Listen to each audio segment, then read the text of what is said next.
All right, let's look at the vocabulary saying the opposite on page 42. This is Headway Upper Intermediate English, the student's book, page 42. And for this video, we are talking about the box, the little blue box at the upper left part of the page, and exercises 1 and 2. All right?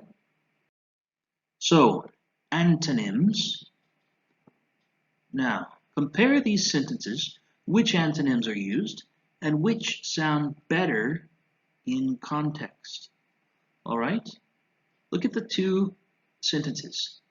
The first one says, some theories are plausible, but others are implausible. The next sentence, some theories are plausible, but others are ridiculous. Now, this is from the reading section in the previous pages. Notice this first sentence, we have plausible, and then we add the negative prefix in, we get implausible. But this sounds kind of boring and honestly a little bit awkward. It's not a very good sentence this way. So instead we say the second sentence, some theories are plausible, but others are ridiculous. It's important to know negating prefixes like in, etc. But we don't usually use them together in the same sentence with the same word without that prefix, just because it's a little bit boring. So this second sentence is much better. Some theories are plausible, but others are ridiculous. That means they're crazy ideas. No way could they be true. Plausible means we think something might be true, right? So now we want to look at antonyms, right? The second part of the box, antonyms can sometimes be formed with a negative prefix. What is the negative prefix for these words? So for example, we have believable, unbelievable. Legal, with a negative prefix, we say illegal. Honest, dishonest. Credible, incredible. Responsible, irresponsible. Probable, improbable. Notice we have, strictly speaking, 6 different negative prefixes here on these 6 different words. It's easy to recognize the meaning of many words like this if you know the root word, but you can't always tell for sure 100% what the negative form is if you haven't seen it or heard it before. So it's always a good idea to check in a dictionary and be sure that you're using the correct form. Now, page 42, exercise 1. The instructions say, what part of speech are these words? Write antonym for them using prefixes as possible. Excuse me, write antonyms for them as prefixes using prefixes if possible. So fake, of course, is an adjective. And an antonym or antonyms for fake, we have genuine, real, authentic. Like is a verb. Antonym, a word with the opposite meaning. Dislike, hate, or we have expressions can't stand or can't bear. Detest, loathe. All of these words, other than dislike, also have the idea of strongly dislike something, okay?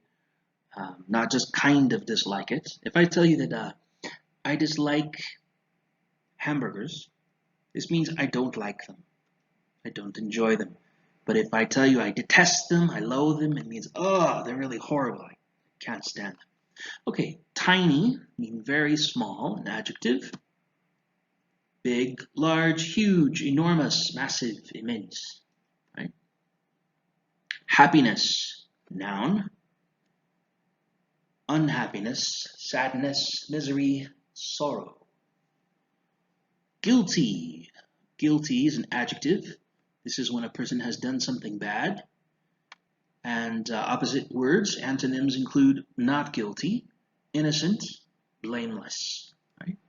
In court, if a person is accused of doing something bad, often there is a determination made, either the person is guilty or not guilty. Safe, safe, an adjective. Unsafe, insecure, dangerous, risky. All right, more words and antonyms, words with the opposite meaning. Admit is a verb. We have deny or contradict. Sincere, the adjective. Insincere or dishonest. Success, a noun. Failure, disaster, flop. This last word, flop, is an informal word, but it is used in some contexts. Mature, an adjective. Immature, childish, young, youthful. Encourage. Encourage is a verb. Opposite words include discourage, dishearten, criticize, undermine. How about kind or generous? This is an adjective. Unkind, ungenerous, mean, stingy. Tight or tight-fisted. The idea of tight-fisted is someone has money in their hand, but they're not letting go of it. They're not sharing it. So not a generous person. Appear.